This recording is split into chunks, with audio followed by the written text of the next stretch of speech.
Alrighty, guys, welcome to the final episode of the Pepsi Man 2022 Any Percent Tournament.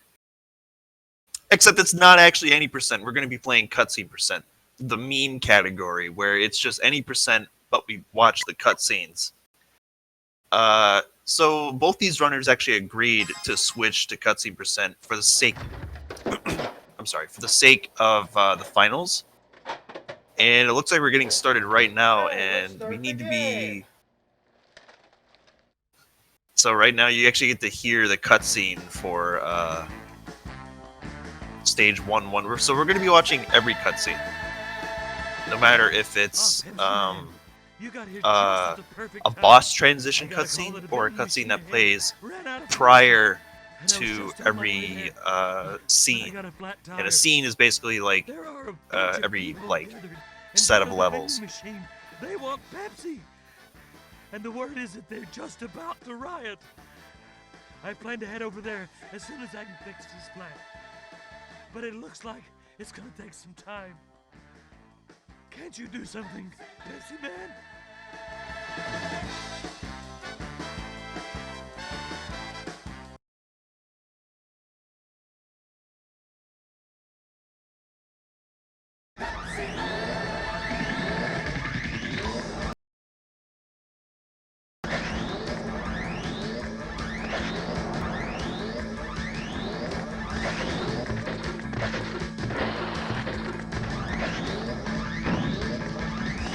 Alright, we're getting right into it. So, here we are in 1-1. So, if you guys don't know, in Pepsi Man, any percent, we try to avoid collecting any possible cans as much as possible.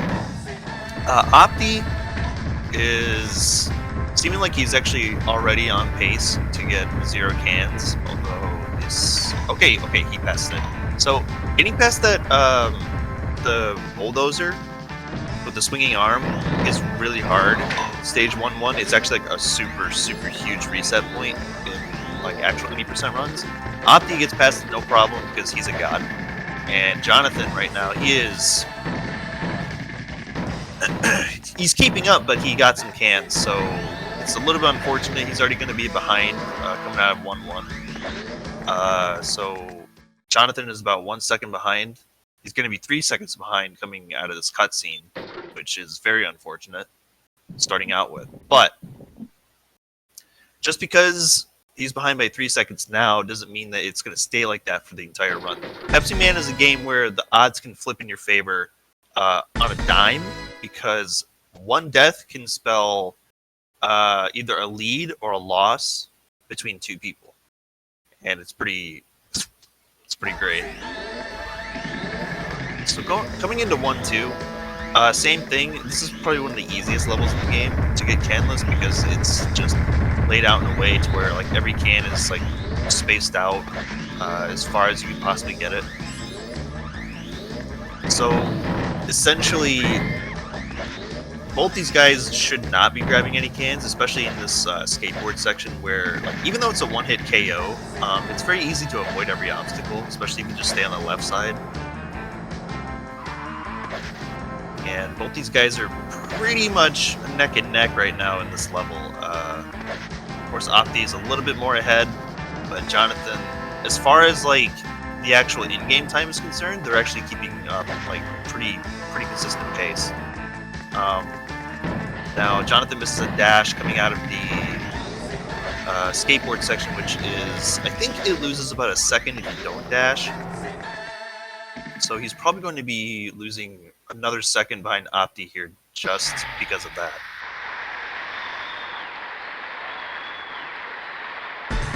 Yes, so he's going to be behind about by 4 seconds behind Optijuegos. And Opti is just now going into the Pepsi can chase cutscene. So this is considered a boss fight in this game, even though it doesn't look like one. The Pepsi can is just rolling towards you at a set speed, and if you get hit by anything, either the Pepsi can speeds up towards you, or you slow down and it gets closer to you. I'm not exactly sure which is which, because it's a bit hard to tell what actually happens in like when you get hit, but the gist is you get hit and Pepsi Gang gets closer to you. You get a total of 3 hits before the thing actually hits you. Opti got hit once towards the end, and it didn't really matter because there's just the last obstacle. So basically, this was a in a summary of events. This was a stage 1. Barely any problems. Jonathan losing like a couple seconds because of the cans and the movement in 1-1. Hello, can you hear me? 1-2. So he's behind by about 4 or 5 seconds behind Opti.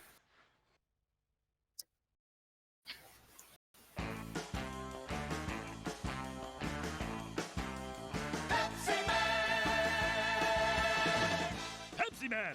There's a building on fire just ahead. We need to get there immediately, but look what's happened! According to reports I have heard, they got the fire under control, but there are some people that couldn't escape yes. and are trapped on the roof. They are extremely exhausted, Hello? and it doesn't seem likely that we Hello. can get first aid So, to them in time. I forgot to mention, but I am Can't joined you by give them something Ghost, to help revive them, Pepsi Man? the basically the moderator for our stream today. Sorry for also joining a bit late. I'm a bit sick. I was not expecting to get sick, but at the same time, I was expecting to get sick because I have all these issues. Unless I think I'm gonna be able to provide some commentary along with Brian's team to comment with me today. So Oh it's yeah. a big pleasure for me. I don't remember when the last time I provide commentary for this game. But yeah, now let's focus into the action. Right now we're seeing that a lot of the guys are on 2-1 on the bar section, a section that I thought all the time that canless was something impossible. But then Opti and Emilia Kingdom. Well, that's what we have. I don't remember who found out the strat for 2-1 canless, but I do remember. I think I was one of the first people to start implementing it consistently in any percent runs. It is extremely hard if you don't know the setup. I feel like once you do get a good muscle memory setup, it's not too hard, but it is definitely frustrating when you do still grab a can, even though you're trying to do the setup. Very, very frustrating level. But Opti gets through it pretty much with no issues because he's a god. And Jonathan is not slowing down. He's grabbed a lot of cans, but he's not slowing down. So that's sort of like the big difference here between canless and grabbing a can, as we're seeing demonstrated by both these guys. So Opti is getting pretty much like 0 cans throughout the entire game. So far, he hasn't grabbed a single can. And Jonathan, despite keeping pace as far as like the actual in-game movement is concerned, he's losing time because he's grabbing a lot of cans. So that's the big difference between canless and grabbing a can. It's being demonstrated like to full effect right here in this match. Like a 2-second difference, like a 2 seconds of the time we stayed with the canless. I remember we speed running. We had to try and easy goal. Do you remember which speed is things that were visiting in the game? I have never learned that, and I always forget that. I'm sorry. You're actually getting really, really quiet, Ghost. Okay, hello, 1, 2, 3. Can you hear me you're better? Good, you're good. Okay. I was asking if you know the names of the cities that were visiting in the game. I always forget that, considering that I have been playing this game since I was a kid. I don't remember which city was this one. But yeah, getting in now at the end of the subway section. I don't know how much I can say about this. This is probably after the stairs is where trying to do this bunny hopping that Opti is doing can be a bit tricky / complicated, as you just have some small gaps or small sections to try to do the dash cancel in order to be able to keep your speed.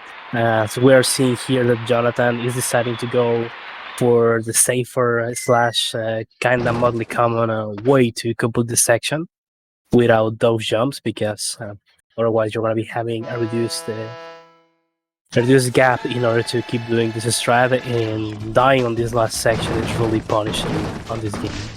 Now we are facing the second boss stage or boss fight. Well, it will depend about people's imagination at this point. We have this big red pizza truck because you need to use a big trailer to deliver some pizza, right? You know, it's funny you say that because there's actually a pizza trailer like outside my apartment right now. It's I don't know why it's there, but it's just there. Like, so they exist. They really do exist. Just make sure that it's not a red pizza one, because otherwise you know why they are there. Oh yeah, no. It is definitely a pizza trailer, but it's not for red pizza, thankfully. It looks like we're fine on that way.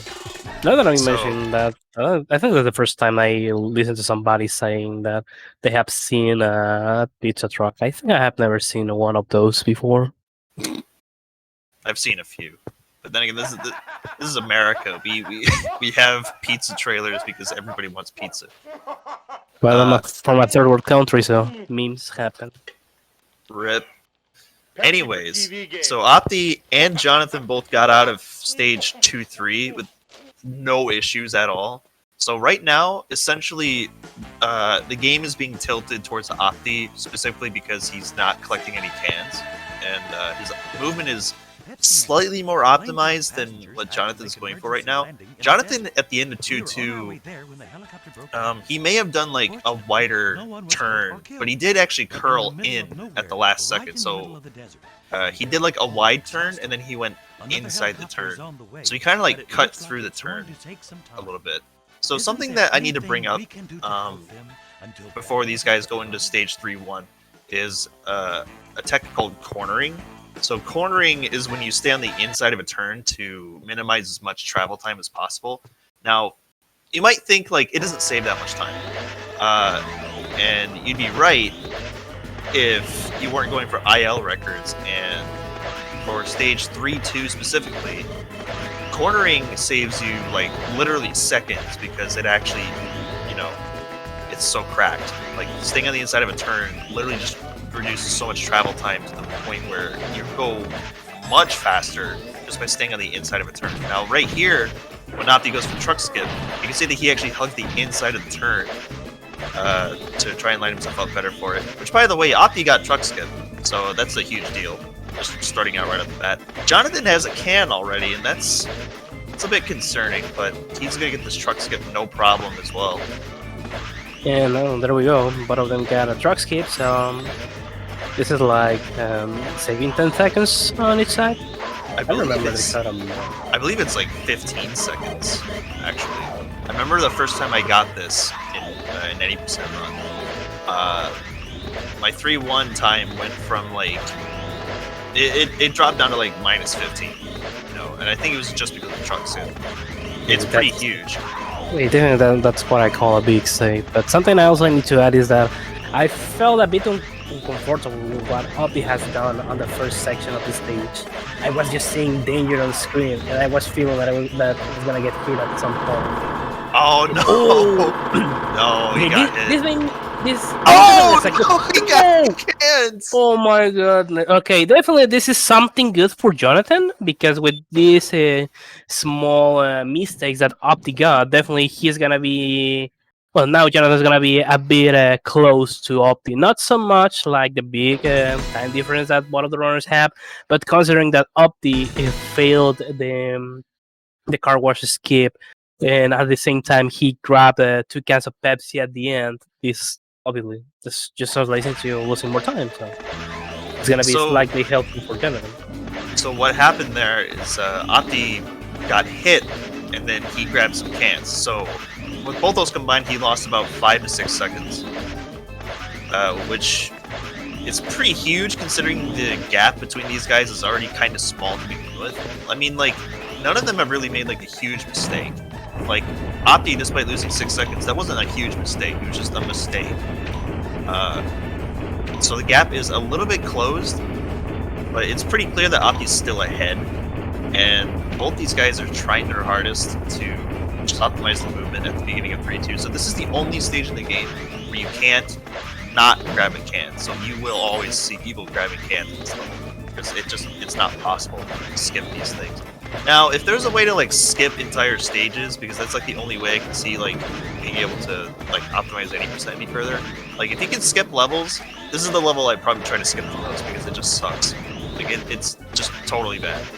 Opti is not cornering, actually. I thought that he'd be trying to implement them, but I think since I told him about it very late, like, I think I told him about cornering just a few days ago, so he's probably not, like, fully used to it yet, but if he got his hands on cornering, then he'd probably be saving, like multiple seconds just because of that.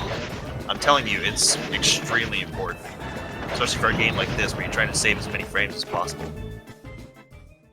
And Opti, just now getting out of 3-2, and Jonathan is still not that far behind him. I'm actually really surprised that Jonathan is keeping his pace up. Now, you guys might not think, it, but like Jonathan, you know, he is like a top runner at this game. Like it might not like seem like it at first, especially when you look at the leaderboard and you see that he's like, what, like I think 5th place, 6th place right now on the board. Well, if we remove the consoles from the board, as it's supposed that I was gonna do that months ago, in theory, Jonathan is on 5th place. He has an 1855, while Opti has an 1815. That is the world record on emulator. As well, this game is pretty expensive, so not so many people can have the opportunity of having a physical copy of this game. Plus, Jonathan has been practicing a lot, mostly since this tournament began, so... I don't know, I have the feel that he never thought that he was gonna be on the grand final of this tournament, so... It's really amazing to see how his progress has been in the game due to this tournament. I'm really glad about it. It is, it's very cool to see people, like, actually improve a lot, especially around these tournament times, because when these tournaments come around, that's when people start to practice, that's when they start to get better, and then you see the improvement on the leaderboard, actually, around the same time. Exact same case with Jonathan. Jonathan practices, and then he gets better at it. Wait. Looks like, well, in chat people are telling that Opti skipped a cutscene, so I need to check that. Oh, did he? I'm gonna see. Did he skip the cutscene for the stage 3 boss? Looks like that was the case. Yes, he skipped it. Oh no! So Pepsi City went out of control a little while ago from being overloaded. All the roads are affected by the computer, and we can't. So in this case, what do we do? This is gonna be an involved run for Opti, or we just simply add the time then that cutscene takes? So, considering that it's a small cutscene, I'm fine with just adding the time back. But I think for any future cutscene percent runs, like even if it's a small cutscene, you really got to keep your hand off the controller. I think we'll let it slide for right now, like just for this one match. But if the next match, same thing happens, I'm probably just gonna throw down a DQ because it is, you know, the name of the game is cutscene percent. You have to watch the cutscenes. Like it's a meme, yeah. Like it's a total meme, but it's not a meme anymore. Remember, it's one of the main categories of the leaderboard as the community requested. And going back to the game, Opti tried to get the truck skip here at the beginning on 4.1. He unfortunately failed. I don't find this hard to get, mildly tricky. Then nothing, but something that concerns me right now is that in this case Opti is now long held, so a single hit and that's gonna be a death, obviously. More than this trash can section. There's no way he's gonna get this without getting hit. If he gets hit, then he's gonna lose a life and it's gonna be a lot of time lost. He is, yep, grab the can. Alright, he's trying to be safe. So it's either you grab a can or you get hit trying to not grab a can, and in this case he grabbed the can. He's been trying really hard to get this level canless, and he actually gets the no stumble on the trash can. Are you serious? Come on, dude. that's some cracked stuff. Anyways, yeah. So Opti, he's just trying to be safe now at this point. I mean, he's only got one hit until he's dead, so he's got to be a little bit careful. But since there's no more obstacles, he's out of there. Jonathan is still not that far behind, so Right now, Opti and Jonathan are still neck and neck, essentially coming into 4-2. And this is the level where I think the game would get really close. So if Opti makes any huge mistakes, then Jonathan can easily tie him up or get ahead of. Like it's I call it the equalizer for a reason. I'm gonna be back in a bit. I'm gonna be timing the cutscene that Opti skipped, so we can add that to his final time. And speaking of Opti, right now he is in 4-3 or 4-2. And this is one of the hardest levels in the entire game. And you can clearly see why. There's a bunch of conveyor belts that change your speed. There's things everywhere. There's boxes that pop out of the walls. There's conveyor belts next to those boxes. There's doors that open and shut all the time. And Opti just recently got the world record for 4-2 as far as the individual level record. So he's been practicing this level a lot. So if he gets hit or anything like that, I'm going to be very surprised, which he actually did get hit on a pipe, funny enough, but it doesn't look like it's phasing him at all. Gets hit, still doesn't grab a can, so he's actually pretty safe. Oh no! Oh, that is huge! That is a huge death. He didn't grab the checkpoint.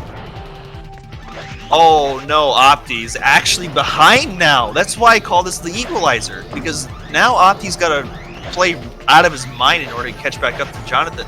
Jonathan may actually have a chance here. So Opti, as of right now, is actually behind because of one mistake. Oh man, now this just got interesting. This just got interesting, chat.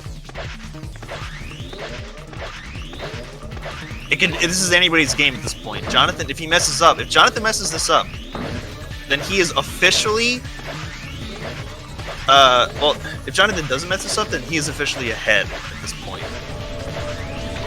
So even with the cutscene skip that Opti got, he's actually still behind now, and that's insane to me.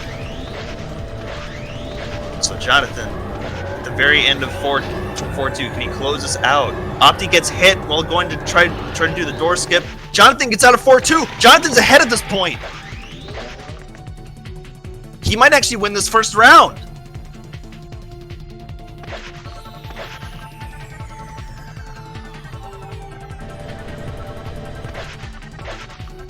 This is not what Opti wanted today. Opti does not. He did not want that to happen. Period. He gets out of the snowboard section, but oh man, it's actually coming down to the last chase section, isn't it? I really feel bad about losing this last section of the stage. Looks like interesting stuff happened while I was not here. Oh, Ghost. Opti's behind. Yes, it's what I'm noticing. But, he made one mistake. Okay, so what happened is after the pipe section, he actually died, and he didn't grab the checkpoint, so he went all the way back to the start of 4-2. That was a huge death.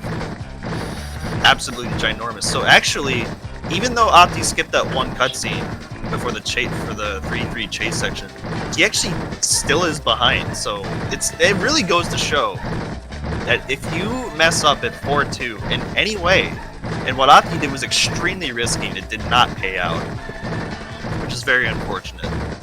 Right now, it looks like Jonathan is ready to close this first round out. Yeah. Unless a big mistake on Jonathan's side happened, definitely this is gonna be a win for him.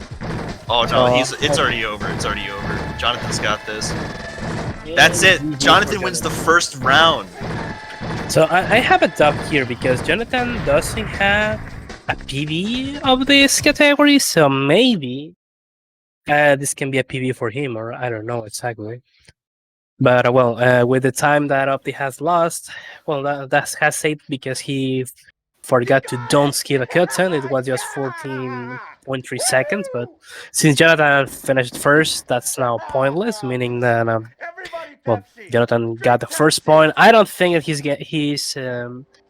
I don't think that Jonathan was expecting to at least win a round, but I'm really nice. I really feel happy about this. It looks really nice for him.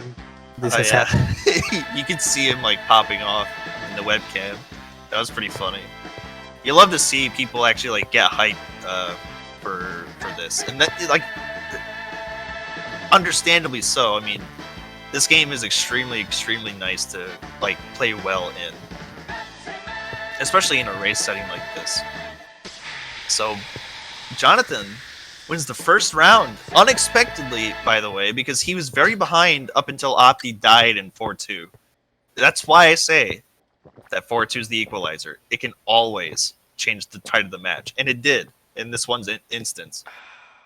Now the question is, can Opti learn from that mistake and try to play 4-2 at least a little bit more safe than what he was trying to do? Because he was trying to do some super risky stuff, and it did Being not aware pay about off. how Opti is, I don't think he's gonna do that. But definitely he needs to. But well, I can confirm that Jonathan has never done cuts and percent before, so this is definitely a PB for him. So GG's. And this right now puts him on 3rd place of the leaderboard. Yes. I wonder when's the day I'm going to start doing cutscene percent. By the way, I'm pretty sure I changed cutscene percent to be a what is it? A Miscellaneous category. Yeah, that's what I'm noticing. I mean, I'm gonna fix that in a moment. Dang. Anyways, that's word on the leaderboard gives you a lot of power, but you need to be really careful with what you do because that's not something that everybody can have. But yeah, it's really interesting how cuts and percent turn it into a category because in the past it was just called any percent plus cutscenes, and I think that it was on a box run on a GDQ where it was turned into cuts and percent, but it was just like a marathon exclusive category, and then a lot of people began asking about the possibility of adding the category as on the leaderboard, and well, at the end we ended up adding it, so it was more due to request of the community. So up to this day, I still can't believe that Cats and Percent it's a category of the game, and I really enjoy. But I really like how people enjoy this category. Definitely, it doesn't matter if it's a single run, if it's a tournament, like in this case, if it's a marathon run. I really like how people really enjoy Cuts and Percent. It's really a pleasure to see that. See, and it's just funny how we can change this tournament's rules to essentially just be a different category, quote unquote. It's still essentially like the same thing. The only difference is you actually just watch all the cutscenes. Because the cutscenes only add time; they don't really do anything as far as the gameplay is concerned. So, in that case, it's good, especially for the people, because people like to meme on the cutscenes. So, if you get to see them in a tournament setting, like in a competitive sense, like this, I guess it adds to the humor because it's like, oh, now we have to actually watch these things in a tournament setting. Yeah, I need to say that I also like how the final match of this tournament gets turned into Cuts and Percent. I think that I don't remember. I don't remember if it was yours or Emilio ideas, because I think that the grand final of the last year tournament was between Emilio and you. Maybe I'm wrong with this. Yes, it was, and we did in fact do cutscene percent. I don't remember whose idea it was, but it was definitely like a funny idea. Although that was the same match where I realized that in 4-1 there's actually a glitch where you can actually just not die in that level, and I was very confused at first because I was like, dude, I should have died. Like, what the heck happened? I gotta call the vending machine ahead. Ran out of Pepsi. When I lie if I say that I remember that. But I got a flat tire. It's really nice. Maybe we can consider in the future to have a Cuts and Percent tournament. Maybe there's a good chance. So this is a general invite for all the people who are watching this stream. Definitely, Pepsi Man is not a pretty complicated game to learn. I used to meme, or well, a lot of people used to meme some time ago, saying that if you can complete 4-2 without problems, you have learned a 50% of the speed run of the game. So I really hope that for next year we can get more people involved here, because, for example, Opti is one of the new people that joined here, as he was not a runner last year when we began with the tournament, if I remember correctly. So starting out with the second round of this match, Jonathan immediately grabs more cans. I feel like he has not practiced 1-1 canless, especially because he hasn't gotten it, I don't think at all in this entire tournament. I could be wrong, but I don't think he's actually gotten it a single time. Which, to be fair, it is pretty hard to do 1-1 canless, especially consistently, because of the excavator in the middle of the level. It's just so hard to squeeze between them. I wouldn't call it pixel perfect, but it is pretty tight. Mostly input perfect in some way, as you need to have a good timing with your input just to do that section countless. It's mostly tricky. I don't consider that's complicated. Maybe that's one of the easy 1-1, maybe one of the easiest stage to complete countless, but that doesn't mean that it's gonna be easy at the same time. It's what I consider as mostly something tricky to get, rather than difficult. So right now, I believe Opti is about 2 seconds ahead, 2.5 seconds ahead right now. And I feel like it was mostly due to movement because they both got cans. So yeah, definitely was movement, because we can see here that Jonathan is not dashing and jumping while Opti is doing that. It gives you a small boost, not a big one, but on a situation like this, it's something that really is going to be helping you. And now, Pepsi Man Pro Skater, learn something, Tony Hawk.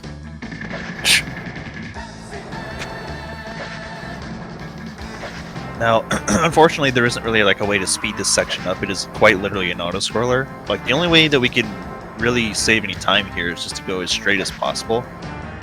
Because I don't know if turning actually deviates your speed at all, but if it doesn't, then that would mean that this is just a complete auto scroller and there's like nothing you can do to speed it up, which is unfortunate. Oh, actually, both these guys are still canless right now, and Jonathan, I believe, is only about 4 seconds behind. So yeah, Opti's movement, as you can see, between Jonathan and Opti. Opti does a thing called bunny hopping, which I believe Emilio was the first person to start doing it in like actual speed runs, if I'm not mistaken. Yeah, that's where like I learned it from. I learned it from him, and that's when I realized like, oh yeah. So on top of like the jump, potentially saving some frames off your level playthrough. So not only does the jump save frames, but also the jump retains your dash speed even after the dash ends. So you spend less time paused after every dash, because every time you dash, it's like a tiny cooldown window, and then you can dash again. When you jump and dash, you have a lot less of those throughout the level, so you save more frames that way. So right now, Jonathan and Opti are pretty much neck and neck. I mean, like, I think Jonathan is, I believe, like 5 seconds behind Opti now, which isn't like a huge deal because they're both making like around the same mistakes. They both got cans in 1-1, and in 1-2, I believe Opti only had the edge out because of his movement. So right now, it's pretty neck and neck. And like I said, it could change at any moment. If Opti plays super risky like he did before, then we might be seeing like a total upset, because, you know, going into this tournament, you know, we all knew that Opti was pretty good. And unfortunately, I haven't seen the last couple of matches that were played, so I don't exactly know how those went. But considering that Opti is in Grand Finals, it's pretty easy to assume that he, you know, just passed with flying colors, essentially. And coming into this, you know, it's pretty easy to assume that Opti's just going to win it. But considering what happened in 4-2 earlier, you really can't count out anything. Like, sometimes even the best runners can make mistakes. I have definitely made mistakes during my tournament playthroughs, and there was one game, I believe, where I lost extremely bad. I think I got like a 22-minute run of this because I was just making a lot of mistakes, and I believe I even game overed at some point. That can happen to anybody. So, just because like Opti's behind now, it doesn't mean that he's gonna stay down. That's the point I'm trying to make here. So going into the barrel section of 2-1, you can see that Opti's also opting to not grab any cans, but he grabs a can anyways because this is a very hard section to not grab cans in, so it's pretty understandable that he flubbed it just a little bit. Jonathan has a lot more cans though, so he's going to be losing a lot more frames due to that. And this section right here where they're going up the bridge, so you can actually just dash underneath the planks of wood that the workers carry with them. Right now, they're both doing around the same movement. Now, Jonathan doesn't jump as much as Opti, and you can see that jumping really does retain a lot of your speed. So, in this level specifically, you're going to be seeing a lot of jumping from Opti, especially in that section right there where we just got past. And going into the next section, we're going to be seeing what I like to call a brake dash. A brake dash is when you use the brake function to get back up to normal speed, pretty much instantly. Because when Pepsi Man starts out, like when he starts to move after being still, he actually accelerates very slowly. And when you do a brake dash, you get him back up to speed pretty much instantly, so you can start dashing. So what you saw there is Jonathan. He did a break, and the break ended in like maybe 1 or 2 frames, and then you can dash immediately afterwards because you're back up to normal speed. That's a pretty common thing if you see people get hit. So if you see people get hit, what you're going to see them do is that. That way they can get back up to normal speed and not have to worry about like accelerating very slowly. And something that we forgot to mention before is that right here in this section of 2-2, there's actually a slope that gives you an absolutely crazy amount of speed.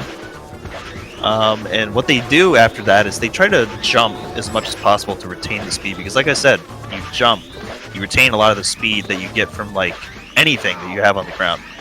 So whether it be like the slope speed or your dash speed, if it's speed and you can carry it, then that's when you start jumping a lot. And right now, both of these guys are actually still canless. So Jonathan right now and Opti both have no cans. So this is actually really good. So they're essentially like keeping the same pace between each other. Jonathan is, I think, behind about like 5 seconds total, but just because he's behind by 5 seconds doesn't mean anything, because like I said, it can change on a dime.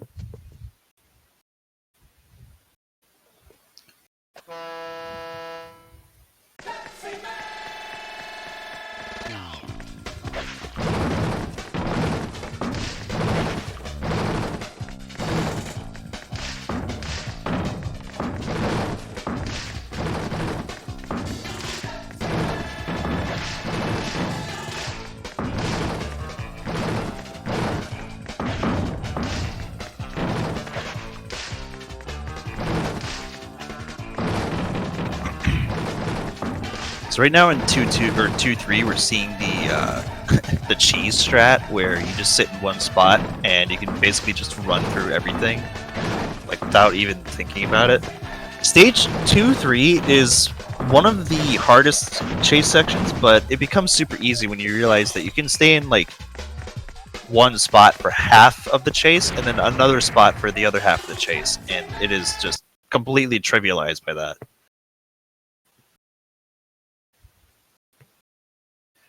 So, Opti and Jonathan, again, this is the same scenario that we had last match, where Jonathan is just behind by a slight amount, and Opti's ahead because of just like his better movement.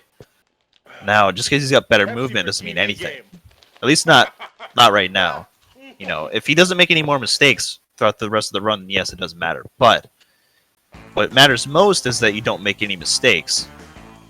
And Jonathan plays solid, okay? He might not look like he's trying very hard, but he plays very solid. That's the difference here. We were on our way there when the helicopter broke down. Fortunately, Because playing solid in a tournament setting means that you win, essentially just by being smart and not being super risky. I say that, and I'm a person who, if I was in this tournament, I'd be trying as hard as I can to get literally everything right. You know, I'd be doing all the super risky movement. I'd be doing like all of the strats that I know about. Even if I get hit a couple times, I'm not gonna give up.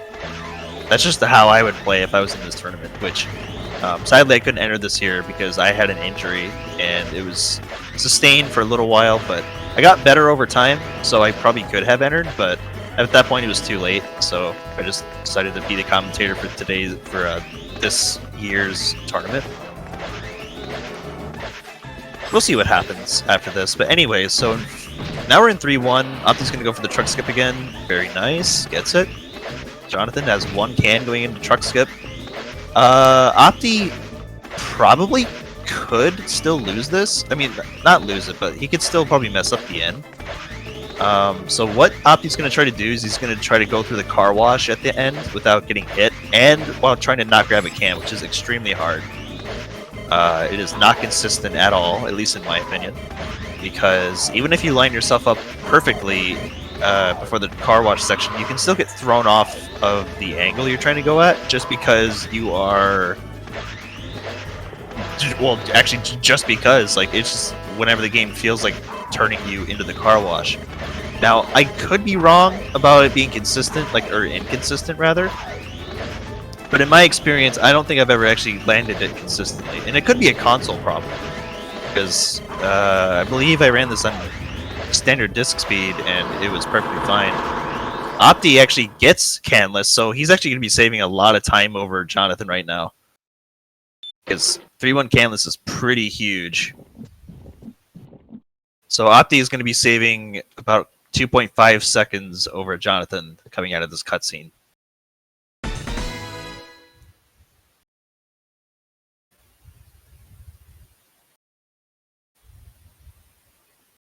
I believe that would mean that Jonathan is about... I want to say about 10 seconds behind Opti right now. 10, maybe 11, 12, around that area.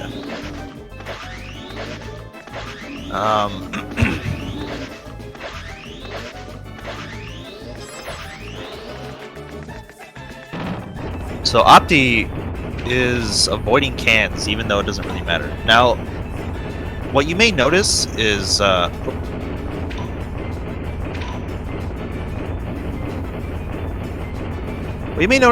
even though this stage, like, you can't avoid any cans, they still want to try to collect as leads as possible, because at the end you want to try and save as many frames as you can. Although I don't think it matters too much, because it's literally frames at the end of a level.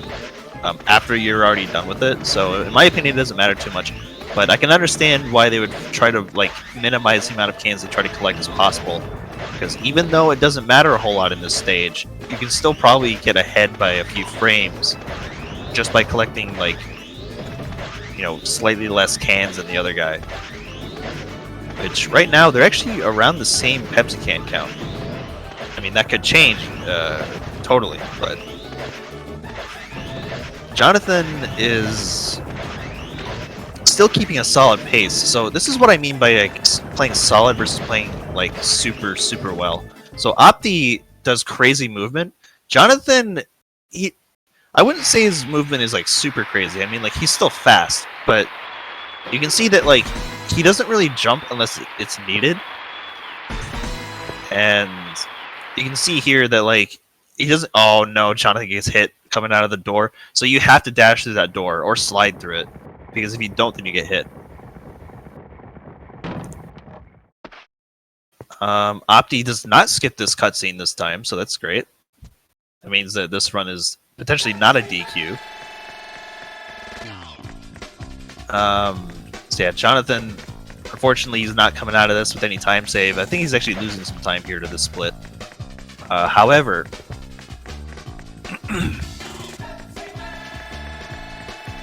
what I was trying to mention before, Opti's movement is very, like, risk-reward. Jonathan's is very solid, and he tries to, like, just play as safe as he possibly can, because, of course, like, in a setting like this, you want to try to be safe while also trying to be fast, and I believe Jonathan embodies that more than Opti does. Opti, I believe, just goes a complete balls to the wall and tries to go absolutely as fast as he can throughout like the entire game, which I mean that's commendable, of course. I do that. If I was in this tournament, like I said, I would do the same thing. So even though I'm saying that it's better to be safe than to be risky, ironically, I don't do that myself because it is the smart thing to do. And even though I say that, I'm a person who would not follow that philosophy, even if I was in this tournament myself. But with that being said, Opti coming out of here with, I believe, about 15 seconds of a lead, which is pretty big for a game like this.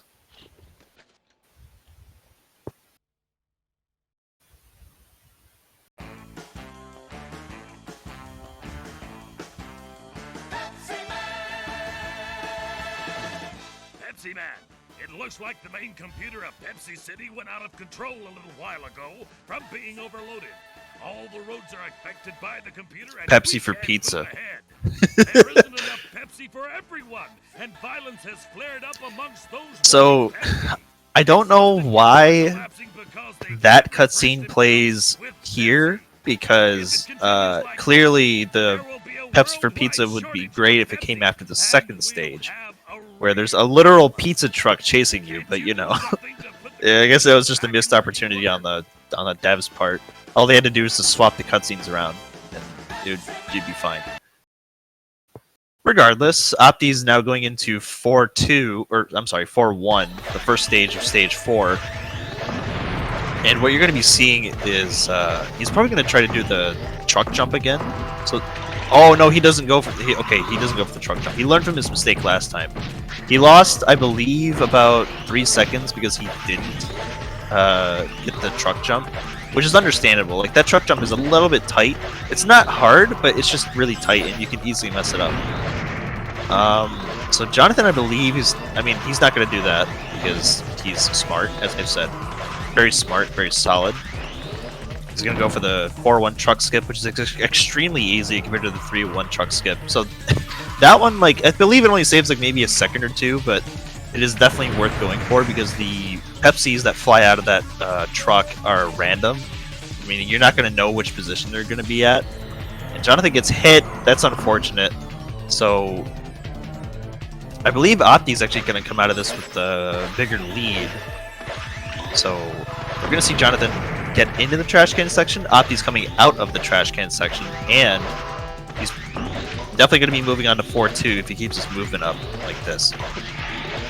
And Opti is, like I said, he's a pioneer of 4-1 canless, but in an instance like this where you want to try and just play at least as risky as possible, Opti does not want that right now. He doesn't want to play risky. At this point, he just wants to get out of 4-2 with a lead, you know, a solid lead. And you know, we'll see if that happens, but 4-2, like I said, the equalizer, it's coming up right now. Opti could get through it perfectly fine. He could die at some point before the first checkpoint and get sent all the way back. And if that happens, then that would mean that this game is even again, unless Jonathan makes a mistake. But Opti, he's not the type to just back down from 4-2. He's very, very confident in his movement in 4-2. The only thing that happened in 4-2 was that he got hit a couple times. His movement was a little bit off, and unfortunately, he didn't get enough speed that he wanted out of 4-2. So right now, he's making a statement. Right now, he's like, I may have made the mistake before, but I'm not making the same mistake again. He is just flying through this pipe section with zero effort. Like, he is just flying through that part. Now, Opti, he got through all of that with 0 cans, but can he still close it out? That's the thing right now. Jonathan, he is playing safe. He doesn't want to die in 4-2. Because 4-2 is extremely punishing to people who get scared from it. He is still canless. Is Opti going to get 4-2 canless after the last run? That's a statement if I've ever seen one. He's like, I may have lost the last match because of 4-2, but here you go, hold this. He gets the first. Well, okay, I don't think that's the first 4-2 canless, but it is one of the 4-2 canlesses of all time. Jonathan gets through the doors, no problem. Now he's got a lot of cans, and he did get hit, so that means he's going to be, I believe, about 5 to 6 seconds behind after Opti. So this upcoming cutscene, so like this upcoming level is the final level in the game, and given that Opti and Jonathan both did not mess this chase up at all, then it is pretty much guaranteed that Opti wins this round, basically. Which would mean that we are 1-1 in a best-of-3 set. It's pretty huge, honestly.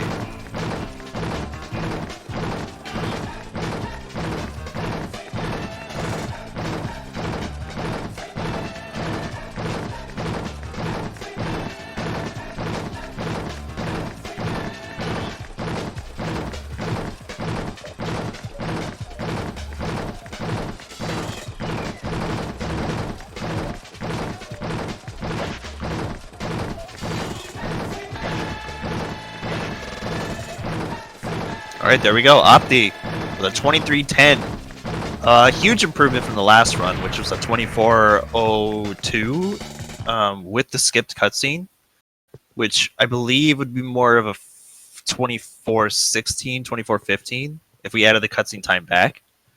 So he saved roughly a minute over the last run, specifically because he didn't die in 4-2. That death in 4-2 is extremely huge, especially for a player of Opti's standards. Losing around a minute in Pepsi Man when you're at a high level, it's not good. It's not good for you. Like it'll bite you. Jonathan just now finishing, so he was about 40 seconds behind the entire time.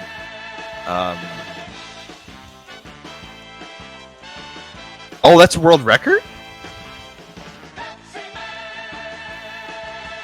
Oh my gosh. Okay, we actually just got a world record run for cutscene percent in tournament. I think that's actually the first world record run we've gotten in a tournament so far for anything. That is beyond me, honestly. That's just beyond me. Cause like I don't play cutscene percent, so I don't like follow that at all. That's why I didn't pick it up at first, but that's pretty hype for Opti to get a world record run like that. That's pretty crazy. Alright, so we're going to go ahead and get the last match set up. So right now it is 1-1 out of a best of 3, so the next win determines this entire game. And judging from how both these guys have been playing so far, it can seriously go either way. Like, this is probably the closest grand finals we've had, like, of all time. Well, okay, maybe I can't say it that much. We did have a closer grand final set last year for cutscene percent. I think one of the matches last year was honestly just down to like a couple of seconds. I believe I hit...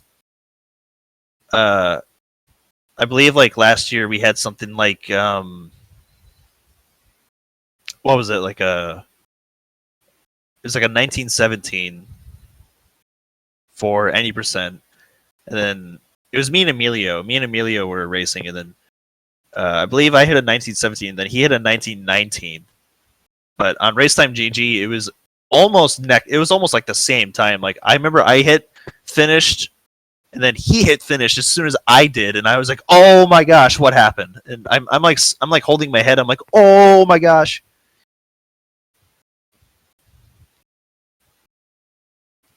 We could get one of these here. We could get like a photo finish here, and we'd have to like judge it off of the splits themselves, like the times themselves off of both runners themselves. So if it comes down to it, we're gonna have to actually like do some research into it to figure out like who actually wins. Because in a situation where both players finish at around the same time, you really gotta dig deep.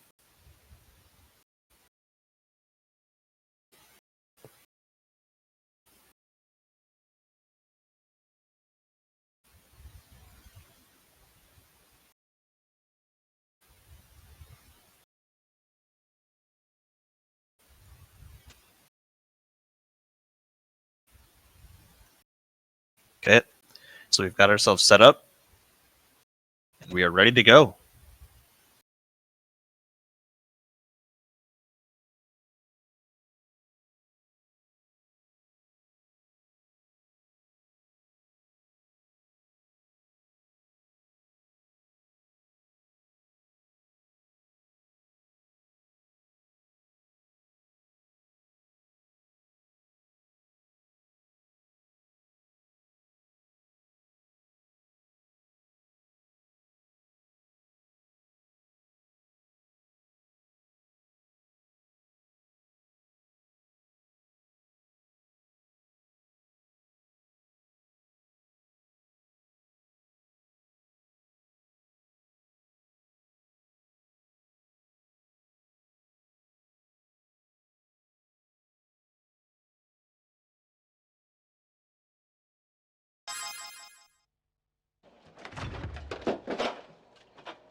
All right, and here we go, starting the very last match of this tournament. Honestly, so this is the last like game that we're playing of this year's tournament. Pepsi Man. And from what it looks like, I think Opti is about a second and a half ahead right now, as far as like the stream sync is concerned. So I'm gonna try to sync it up by 1.5, and it should sync Opti up to Jonathan. Yeah, there we go. All right, cool. But it looks like it's gonna take some time. Can't you do something, Pepsi Man?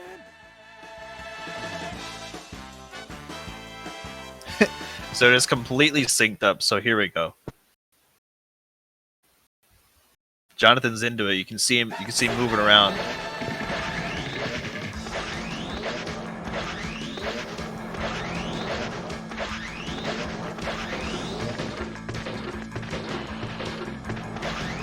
Okay, so Opti doing a swag slide like right next to the garbage truck. Okay, all right. Trying to show off for the people. Jonathan, is he gonna? No, he's not. Oh no.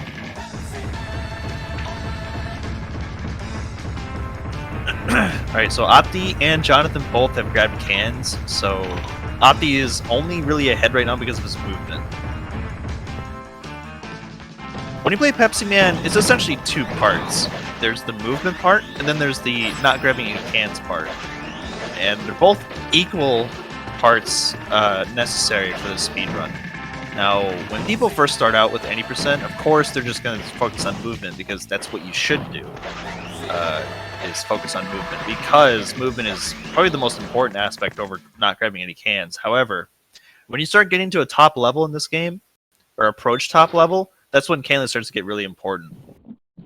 Now, you can get a sub 19 without grabbing, without doing any sort of canless strats. You can get a sub 19, but it is a lot harder to do because every time you get a new record screen, it's 2.5 seconds. So for every stage, That's about 5 seconds that you lose just because of cans and potentially frames off the Pepsi counter.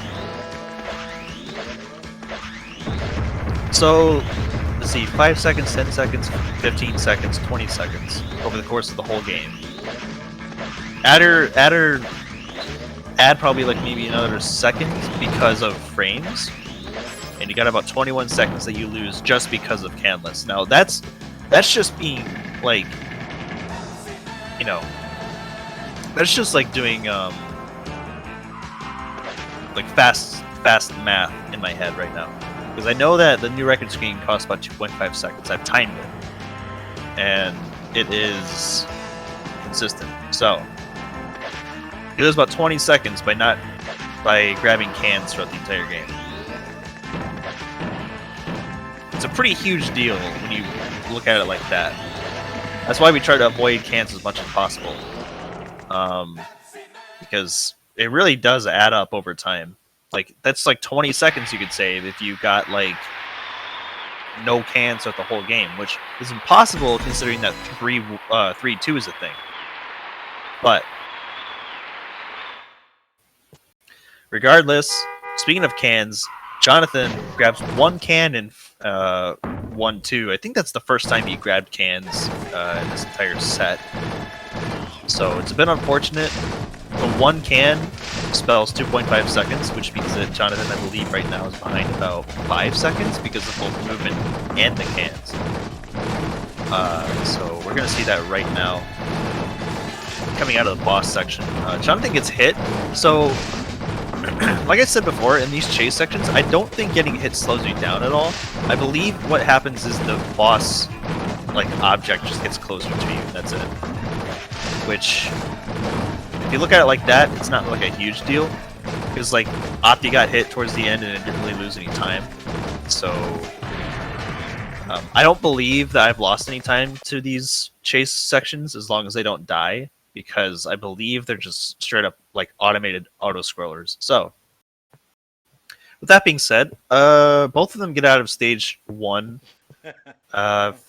fairly easily, I'd say. Opti's still ahead by about like maybe, I want to say like 7 seconds now.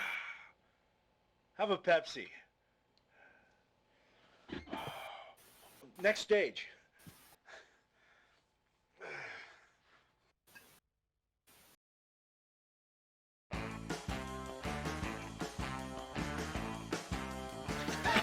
Okay, yeah, he's about 7 seconds behind, so it's not a huge deal. Also, just a friendly reminder to have a Pepsi, which I will do right now. According to reports I have heard, they got the fire under control, but there are some people that couldn't escape fast enough and are trapped on the roof. They are extremely exhausted, and it doesn't seem likely that we can get first aid to them in time. Can't you give them something to help revive them, Pepsi Man?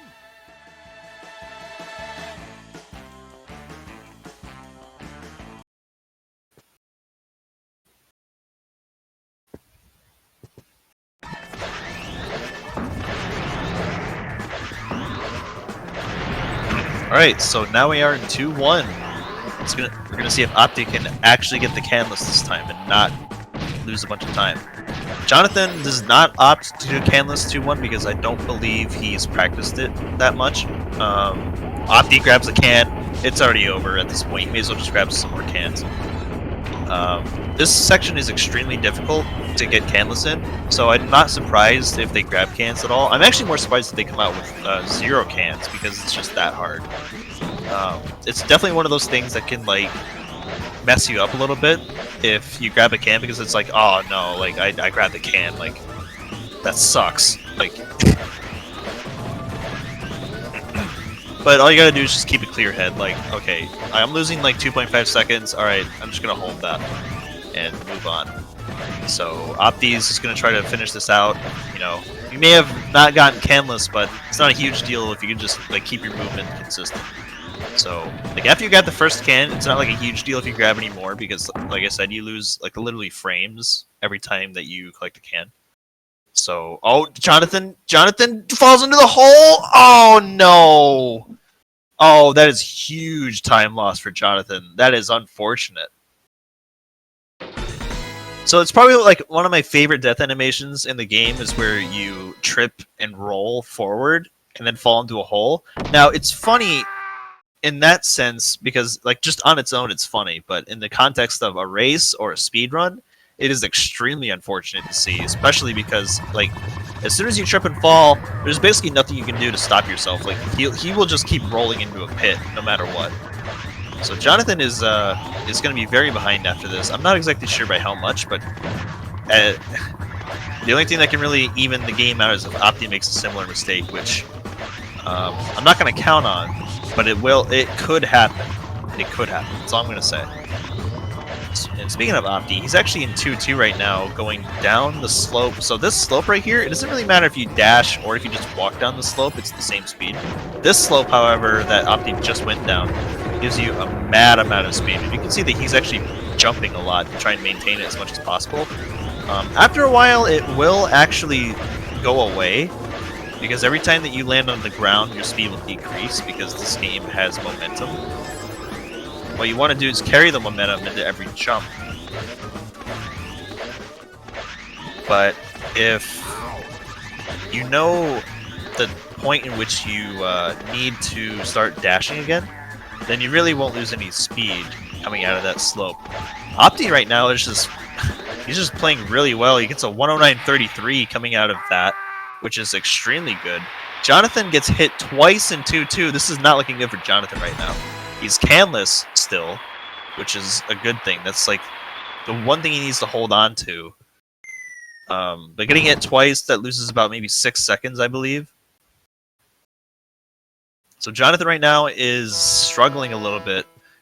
He gets a really huge death in 2-1 and gets hit twice in 2-2, so he's behind by quite a bit. I want to say it's about over 40 seconds of time loss, just from those two deaths. Or, I'm sorry, he didn't die, but you know. Opti gets hit in the chase section. He's actually really close to the truck now, and he didn't even get hit more than once. So what can happen in these chase sections? I didn't mention this because it doesn't really happen to many people, but in this specific chase section, you can actually get pushed into the truck without even getting hit. So Opti is just one hit away from facing the wrath of the pizza truck, which he gets out of there perfectly fine. But like, holy crap, he is very close to it. He only got hit once, and then he was just pushed into the truck, because that's a thing that can happen. It only happens in this specific chase section. So that's a thing we gotta look forward to.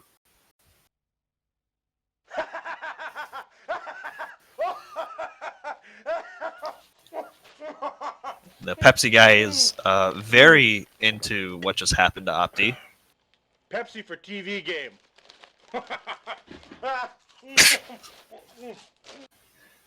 Always cracks me up. Thankfully, we actually do get to see that cutscene in this tournament, at least at this point. So, Jonathan right now, he's actually doing a lot better in the chase than Opti was. Opti may have only gotten hit once, but he did get pushed into the truck, so it effectively looked like he got hit twice. So, right in the middle of the desert.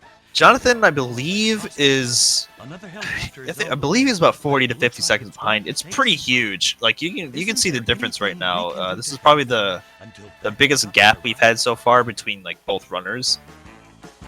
And considering that the last match ended with a difference of 40 seconds, that's actually saying a lot. So the only thing that can really happen now to even this game out is if Opti makes like a huge mistake towards the end. Like if he doesn't get truck skip here, for instance, or if he dies at any point. Because any death in this level would be Gigorman. That doesn't make any sense. It would be pretty huge, is what I'm trying to say. This level is very punishing if you don't grab any checkpoints, which Opti goes ahead and gets the safety checkpoint in case he needs to. Which he gets the truck skip no problem, so he's going to try to do another canless 3-1, which, like I said before, is borderline inconsistent at points, but I believe a consistent setup has been found already.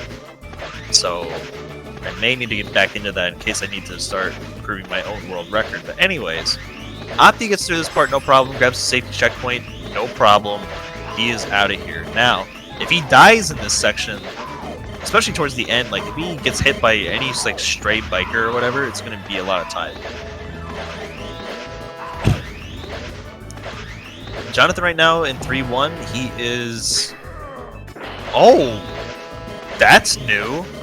Opti gets hit there? And he grabs a can? Okay, so he's one hit away from death. That's uncharacteristic, I gotta say, but like I said, it does happen. So he's going to be losing about 5 seconds because of the hit plus the cans, so he's going to take this part super safe. So it's about 5.5 to 6 seconds lost because of the cans plus getting hit. Jonathan, on the other hand, only has 1 can, and he's gotten past the truck skip pretty safely. Safety checkpoint, of course.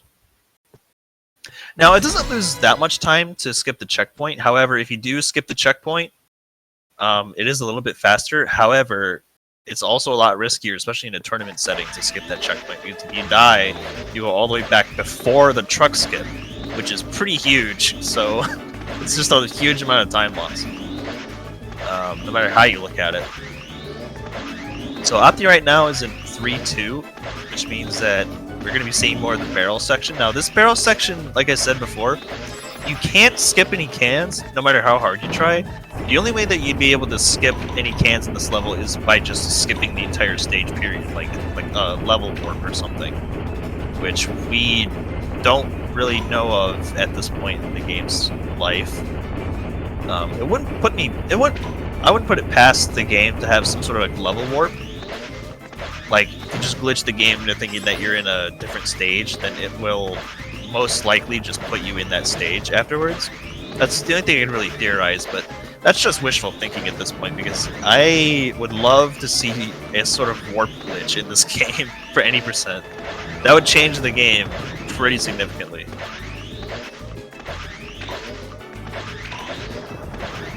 Jonathan, coming into 3-2, of course he's going to be doing the patented safe movement, as we've all come to love.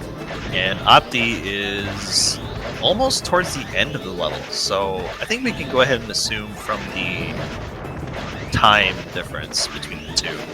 Now, going off the in-game time is a little bit like hard to calculate, but if we're going off the in-game time, then I believe that means that Jonathan is over 1 minute and 10 seconds behind right now. Which would add up because of the death in 2-1 and the couple of hits he got in 2-2. Ever since 2-2, though, he's been picking it up. You know, his movement's a little bit more confident. He's definitely he's definitely keeping it together very well, especially after all that stuff. Opti now in 3-3. Now, I forgot to mention this before, but this is probably the easiest chase section in the entire game.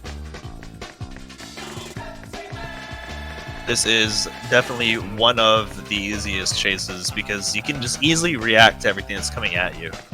And as long as you don't jump unless necessary, then you'll be perfectly fine. It's very easy to also recognize the pattern in this chase section. Basically, like everything that appears on the right side or the left side will just appear on the other side, like in the next wave. So very easy, very easy. It's a lot easier than 4-3 for sure.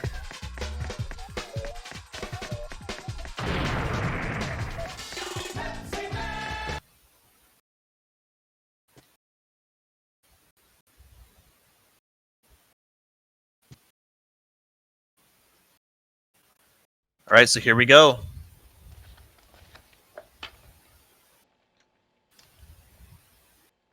Opti going into 4-1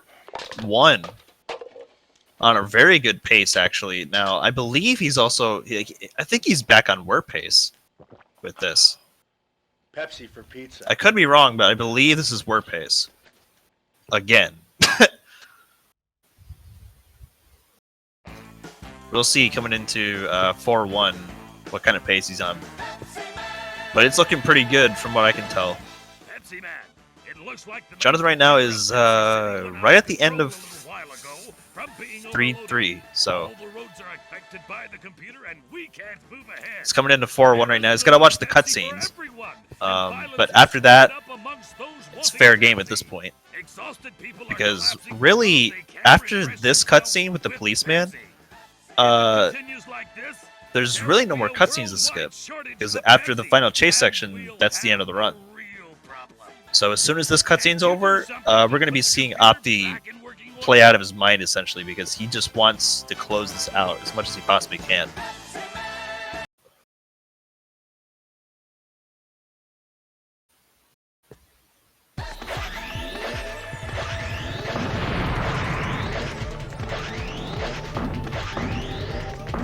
Is he gonna try to... No, he's not gonna do it, no. It's too risky in a tournament setting. So he gets the 4-1 truck skip pretty easily, actually. So what happened is that he hit the truck when he jumped, which means that he actually lost some frames on the way down because he was very high up in the air. It's not recommended that you jump into the truck because, like I said, you lose frames. But like you just want to like stay grounded and then run into the truck because that's how you lose the least amount of time possible. So Opti is opting to do a grabbing cans version of 4-1, which is pretty standard because before we found out the ways to skip a lot of the cans in this level, we just kind of assumed that it was not really feasible to do 4-1 canless. Like, we knew it was possible, but like it's not like super doable. Which, if you guys didn't know, there's actually a task of Pepsi Man that gets no cans, at least the least amount possible. The task actually loses time. I believe the task actually loses time to RTA because it doesn't really incorporate a lot of movement that we've come to actually like know over the course of the game's life, especially in the last year or so. A lot of improvements have been made to the movements, so we've been seeing a lot of people improve like really fast, and the tasks most tasks of this game. Actually, no, I believe every task of this game is just obsolete at this point. That's how good we've gotten at this game. But you could also just chalk it up to taskers like being a little bit ignorant towards the actual speed runs of the game. So there's that too. Anyways, so here we are in 4-2 with Opti. Jonathan is just now wrapping up 4-1, so he's actually like not that far behind Opti, but Opti is... Oh no, Jonathan dies at the... Oh no, that's huge. Oh, Jonathan, no. That is not what you want to see right now. Opti right now is in 4-2. He's on a very good pace. He's got canless going on right now in 4-2. He is just flying through 4-2 with zero issues. Jonathan, he is not happy about that. You can see the frustration on his face as soon as he fell into the pit.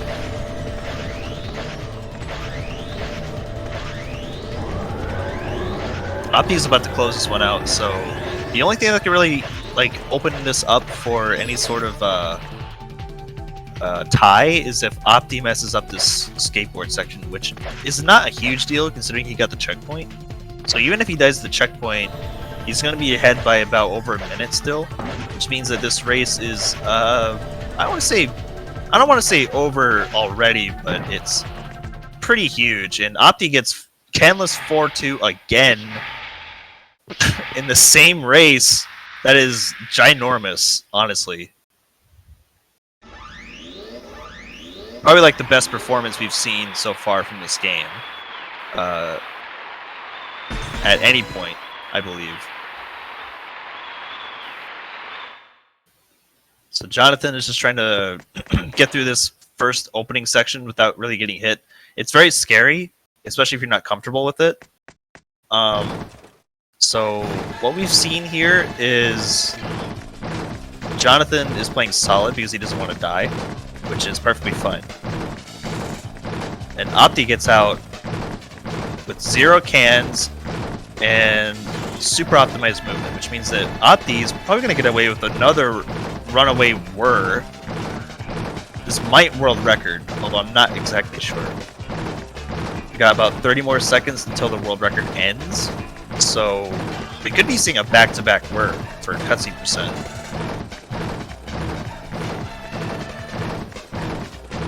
I'm looking at it.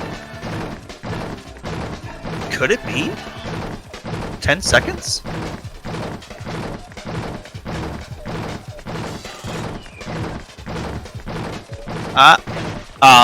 No, it was close though. It was so close.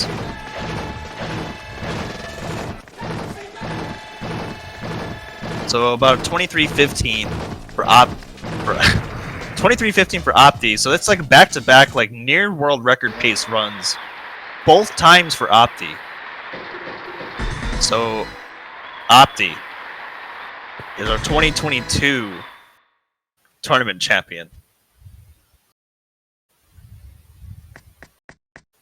And as you can see, the Pepsi guy is very excited about that.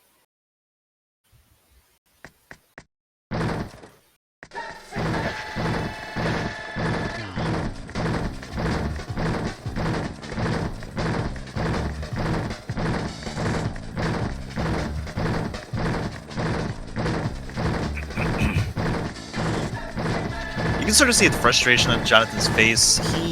He knows that there are a lot of big mistakes in this that cost him like over a minute's worth of time loss, which is unfortunate to see in a race like this, especially in a game that's this short.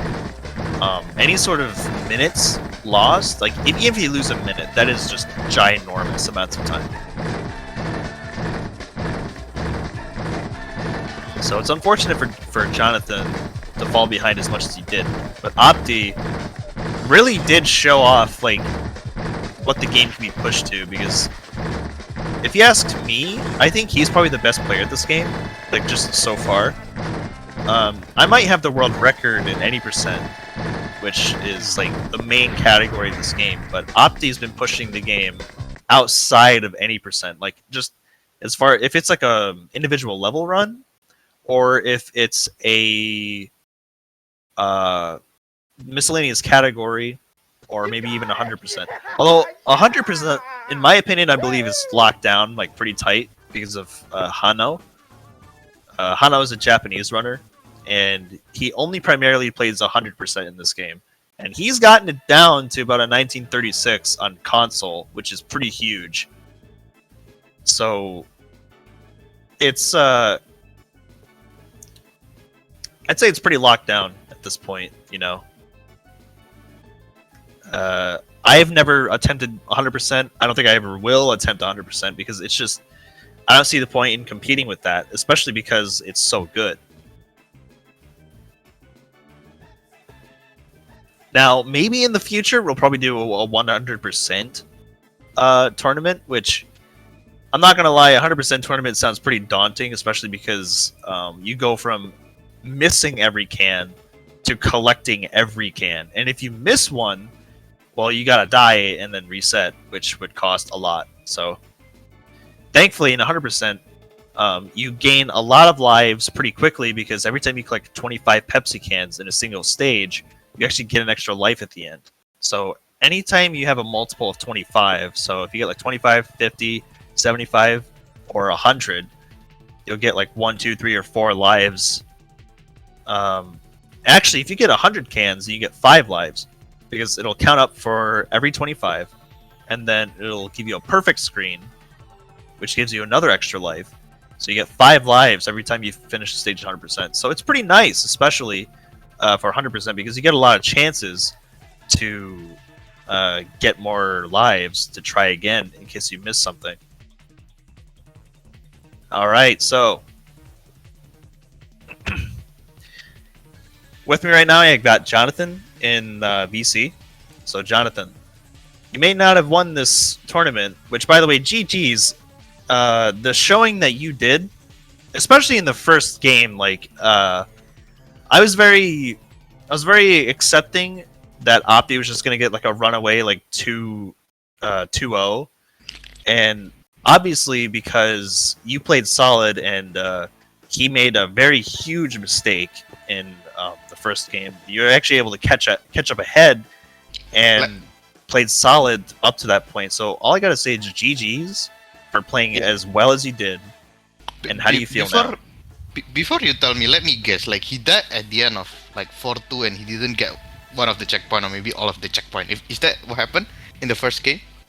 So what happened to Opti is in 4-2, he was very much ahead, and then he skipped a checkpoint. He skipped the first checkpoint in the pipe section.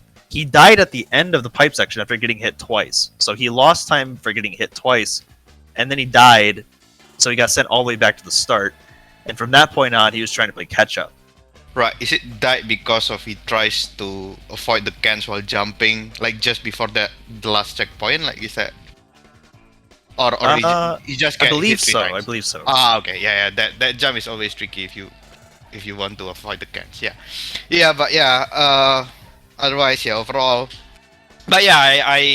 I suspect that's what happened because like, yeah. You know, I always when I do these races, I always watch the stream every couple of now and then. I didn't watch the exact time he died, but when I finished 4-2, he's like behind me, and when I finished 4-1, he's like, I don't know, 20 seconds, 30 seconds ahead of me. So I know that he must have died, and I know he must have skipped a checkpoint. I know that's one. And I watched some of his earlier runs as well. I saw like in his earlier matches he skipped a checkpoint, so I suspect that's what happened again this time. And yeah, that's must have been what happened.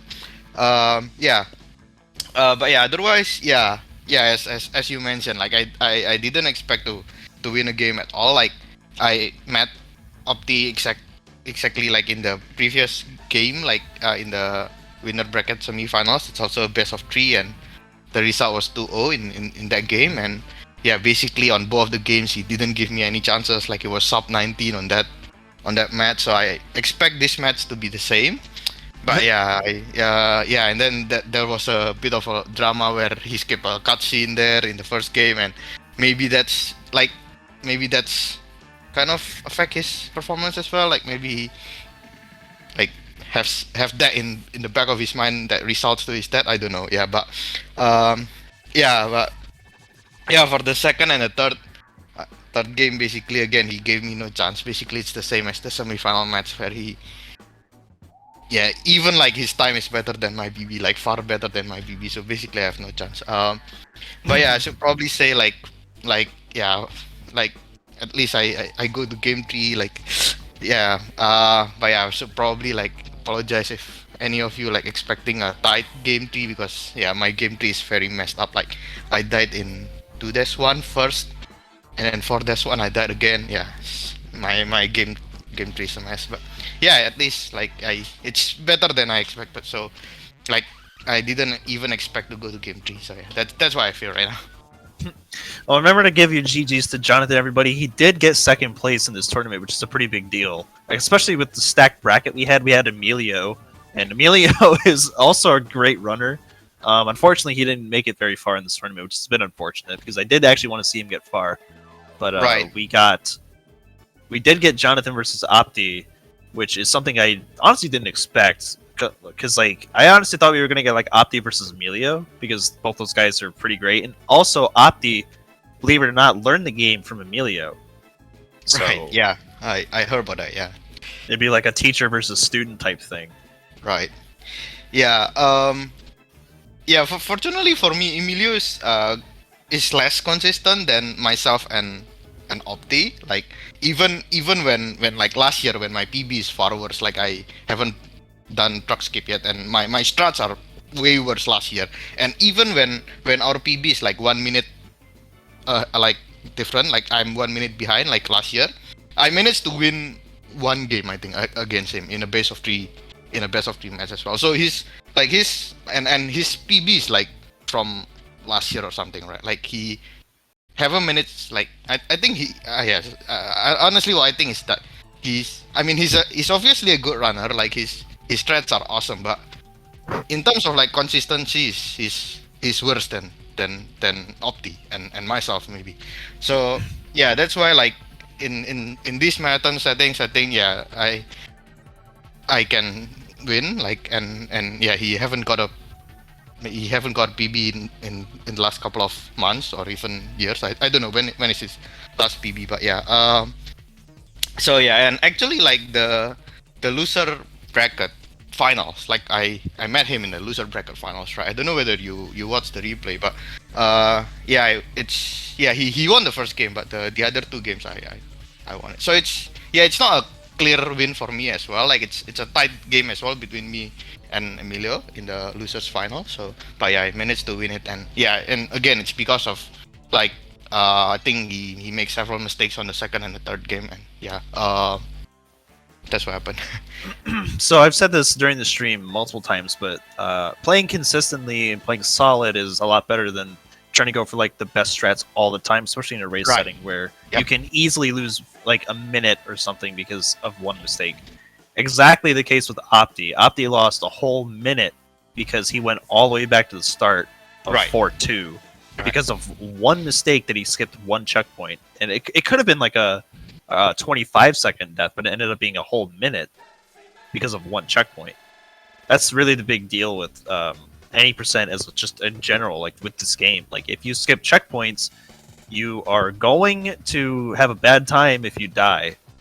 That's why whenever you see both Opti and Jonathan go into 3-1, but right before the truck skip, they always grab the checkpoint because you never know what's going to happen. If you get a jump glitch, or if you just like mess the truck skip up and you want to like death abuse, then the checkpoint's right there.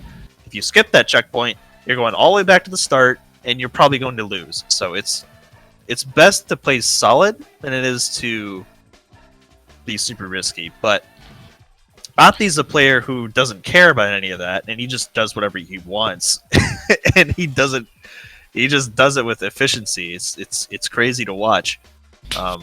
Now I will say this: Opti got cutscene percent world record in the second game, which Right. is insane because he actually improved by quite a lot. He improved by Right. about 12 seconds, I want to say, Yep. hmm which is just ginormous. That is huge. Yeah, and then even the second game, I think it's sorry, the third game it's worse than his second game, but still better than his PB before of the tournament, right? Like it's like 7 seconds better than his PB before the match, like excluding the second game. So like the second and the third game is better than before this tournament. Like so, yeah, basically like there's no chance for me. Like his second and the third game is basically like perfect, like almost perfect. So yeah, about the checkpoint. Yeah, I get like you avoid you did not take checkpoint when you like try to get PB because if you die you reset the game anyway. But like during marathon match, like why do you avoid checkpoint? It's not slower, right? Getting checkpoint, so I don't really get. It's like, slower by frames. Like you lose like Ah. maybe like half a second at most avoiding like some out of the way checkpoints. Like in 3-1, both checkpoints are actually out of your way. So if you went to go get like the first checkpoint, for instance, you probably lose like a few frames here and there just by like turning into the checkpoint. and turning back. Because you by taking the checkpoint you don't optimize the turn, like the cornering, that thing, right? Is that Exactly. So okay? and the second checkpoint in 3-1 is actually very far out of your way. So when you go for the inside corner after the truck skip, there's like Okay, this. yeah. It's like on the outside of the turn, and you want to try and stay inside of the turn because you want to keep the corner going. That's basically all it comes down to. And in these instances, like grabbing the checkpoint is not a huge deal. It's just that when you're trying to save as much time as you possibly can, like just squeeze as much time save as you can out of this game. Skipping some out of the way checkpoints is definitely the move. If you're trying to do a PB attempt in a race Right. setting, no, you grab that. You grab that. Yeah. As we've Yeah, I seen guess- in this very same match, if you don't grab a checkpoint, you mess up. It is probably the end of your run. Like no matter how far ahead you are probably going to lose, and that's what we've seen today. Now, I'm not going to say that like this happens all the time. It's actually a very rare occurrence where somebody like loses a game because they didn't grab a checkpoint or something. I don't think that's happened more than like maybe twice in the last 2 years that we've had this tournament. But Opti just recently had the most recent like attempt at that, so it's unfortunate to see. But being the player that he is, Opti, of course, he bounces back from that. He learns from his mistakes, and even in 4-1, we saw that like even though he messed up the truck jump in 4-1, the one where you just jump between like the truck and the trailer. So he messed that up, and he didn't go for it anymore. He actually just stopped doing that cold turkey because it Like, didn't work. He failed it on the first game, and then on the second and third, he just slid under the truck. Yes. Okay. I mean, that's something that I never do myself. So like, yeah, this just shows also like how our strats are so far ahead. Like, I mean, Opti strats are so far ahead. Yeah, I always slide under the truck. I haven't practiced jumping over the truck as well. Yeah. But like in terms of like the checkpoints, like is he getting all the checkpoints in the second and the third game? I wasn't paying attention to see if he grabbed every checkpoint. I think in 2-2 he didn't grab the checkpoint at least a couple times, but that one, in my opinion, is probably one of the most important because if you die, you start out with immediate speed. Because the checkpoint is right over the slope, so you go down the slope, you're already like going really fast. And speaking of Opti, here he is. So Hello. Opti, I just want to say congratulations and also a really great showing, and also getting world record during this set for Yes. cutscene percent. That's pretty big. Nice. That's nice. Well, it was a PB. I hit it. I got it. Yeah, when you are a world record, any PB is a world record, right? So Yes. Yes. It was just amazing to see like the game being put Opti might want to close stream. What happened? It's just we can see your browser. I will put this. Right there. Yeah, you don't want to show that on stream. Don't want to show that. Oh, fail. Okay, Oof, that was a close one. Anyways, yeah, congratulations on winning this year's tournament. yes. And even though I couldn't participate this year, I knew that I would probably have some competition between you and Emilio if I entered this year. It'd be close. It'd be very close. But you've shown that like the current modern day strats are definitely like worth going for, especially the 4-2 optimization. Now 4-2, that's your level now. Yes, the cornering strats.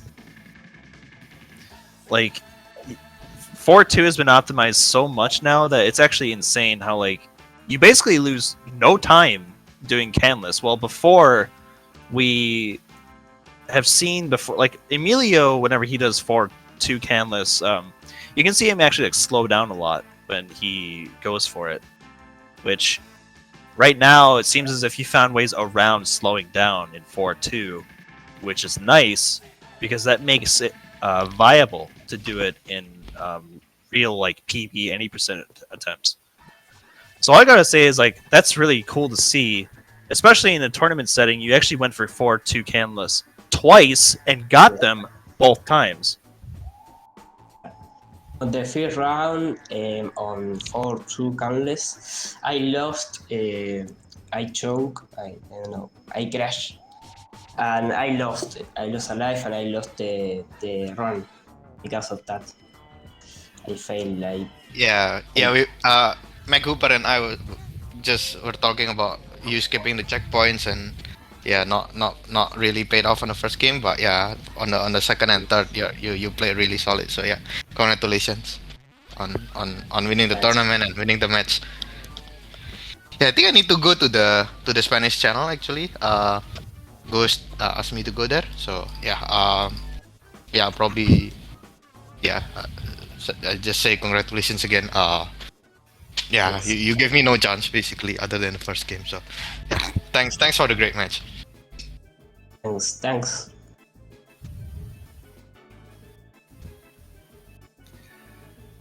All right, Opti. Now here comes the biggest question: is how do you feel right now after winning this match and this tournament this year? Um, I want to play a game. I want to focus more on Pepsi Man and hit a world record. I want to hit a sub in 18.7 on EPCTC. I don't know if it's possible, but maybe with 4-1 canless, 2-1 canless, because on the other run, like the I don't know what time was. I didn't got 2-1 canless and 4-1, so I will try it. I will try, and maybe hit a PS2. So I don't know. Oh, if he gets a PS2, then that means he could get world record. Like even barring the fact that we're still in sort of a process of splitting the board up between console and emulator because it is a pretty big gap between like Yeah. the time that emulator loses compared to how much time console saves because of fast disk speed. So barring that, you know, Opti is still getting times that can rival a console world record because he's just that good. Like in terms of in-game time, I think he's actually a little bit better than the world record currently right now because he goes for a lot of like current modern day strats, which I personally still need to work on myself. Once I do return to the game, I'm definitely going to be implementing a lot more of the modern strats because of Opti's findings, and he's actually been like finding ways to just make the game easier. Like there's a lot of strats that just don't seem very feasible, and here Opti is showing us that, oh yeah, no, it's pretty easy. You can just do this, and it's like, oh yeah, awesome. Awesome. So really, we have Opti to thank for a lot of the modern day strats, and he's definitely been pushing the game a lot harder recently than I was sometime last year and the earlier this year. There's definitely a lot of optimization going on. So we've got Opti to thank for a lot of the optimizations lately. So again, thank you for that. Yeah, no issue. I wanted to say something like from optimizations from the 2-1 canless, the last level canless. With the new cornering strat, you know what I'm saying. Yes. We got a new door with like, I don't know how I say, reach the door. Now we can bypass the door. Like we're going too fast with the new strat and bypass that door. I wanted to say something that. Oh yeah. In 4.2, there's the door right that. before the last checkpoint. It turns out that you can actually like go fast enough to go like straight through the door and not get hit. And it turns out that it's like, I want to say it's like a 1 or 2 frame window where you can actually squeeze through the door. But if you get that, that means you don't have to slow down. You can just keep going, and it's just fast. It's like it's super, super fast. It's really fast, really fast. So it's definitely something that I need to start trying out myself once I do start coming back to this game. Which, believe it or not, it's actually going to be a lot sooner than we may expect because, you know, my arm is a lot better now. The reason I didn't enter this tournament is because my arm was broken, and it only recently got better. So, yeah, we might actually be seeing some more competition soon. Even outside of this tournament, we might be seeing some more competition. So who knows? Who knows? Maybe the next year. I don't know. Next year. There's definitely going to be a tournament next year. And hopefully by next year we get a lot more entrants. So last year we started with 7. We ended up having 6. And this year we only had 5. It's a little bit less than last year, literally by 1 person. So what I'm hoping for next year is that we actually get like a full 8-person bracket. Because not only would that be really entertaining, but it would also be like heavily variant. So having a lot of variants would be really nice, especially in a game like this. Our community is very tight knit too. Like we basically know everybody. So if we get more people involved and we get more people running the game to discuss it more, find new stuff, and hopefully we can continue to keep pushing the game down and make it a lot more interesting as time goes on. Right now, so compared to last year to this year, the game hasn't changed like too much. It's just been like slowly optimized over time. But with the advent of like new speed strats, it's getting a lot more interesting by the month, I want to say. Every month there's like a new thing that gets found out that's like, oh, you can save like a second or so by just jumping over this truck in 4-1, for instance, like the truck jump. That one that's really fast, and it avoids cans, so it's very useful. I'm searching a consistent way of doing 4-1 canless. Like the track jump this, I don't know how we call it. The first jump, the first track jump. It saves a lot of time. And after that, the last section is really hard to do canless. Like the trash, the trash section. Like when Pepsi Man has a trash on his head. This is really hard to do canless, and I'm searching a consistent way to do it. Right. It's not exactly easy to get past all of those cans, because there's a very narrow gap between the can and the obstacle that you're trying to squeeze between, and it's very, very difficult, and it's almost borderline inconsistent because of the fact that if you touch a wall in Pepsi Man, what happens is Pepsi Man will kind of like touch the wall and then kind of get pushed away from the wall constantly. Yes. It's not like he just grinds the wall constantly, but he keeps getting pushed away from it. Yeah. So it makes avoiding cans a little bit more difficult, especially because of that. I believe it's one of the reasons why 3-1 canless was thought to be like a little bit inconsistent all the time, is because like even if you try to line yourself up against the wall right before the car wash, you'd get pushed away from it, and it would kind of just mess up your positioning a lot. Although thankfully we did get to see 3-1 canless at least once in this, so Yeah, you got to see that it's at least possible. it is possible. Possible. And we got to see 4-2 canless twice, so that was nice. That was nice. But yeah, Hmm. very great showing today, honestly. And your performance throughout the tournament is something that we're going to be discussing for quite a while, actually, because so last year I won the tournament, and it was very close between me and Emilio. This year, you've won our tournament, and Yes. now I'm just wondering what's going to happen next year. Is somebody going to join the community and then start getting as good as like you and I, to where they start like just tearing up the leaderboard? That's what I'm hoping happens. Someone's going to join the community and just start ripping the game apart. That's what I'm hoping for. Let's hope that happens.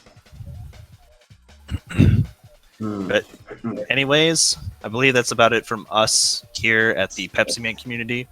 Opti, do you have anything else to say? Nothing. I don't have to say nothing. Well, I, outside of have a Pepsi, of course. have a, yes, I forgot that. Have a Pepsi. Have a pizza and Pepsi. Good saying. And nothing more to say. Yeah, really thanks for watching. I don't know.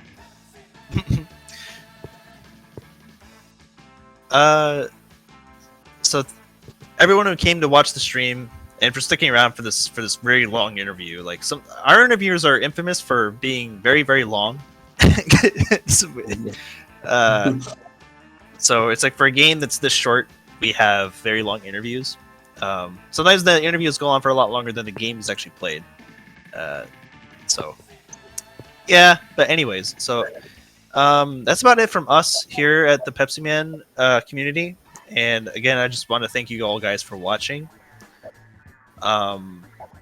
Very, very interesting tournament we've had this year. It wasn't as big as last year, but it was very interesting because we did get a lot of like good runners in this bracket, and it was very like very flip floppy, I'd say, between like who was actually gonna like come out on top. And as we see, Opti, this year's winner. Next year, Yes. if I don't hurt myself, then like let's if I don't hurt myself next year, then I'm definitely gonna be in the next tournament. So just count on that. And between that, I'm probably gonna be working more on optimizing my own gameplay. That way, I can maybe push the world record down a bit some more, or something like that. But anyways, with that being said, let's go ahead and end the stream. So thank you guys for watching. Have yourselves a good day, and remember to have a Pepsi. Bye. Bye, guys. Thanks for watching. Goodbye.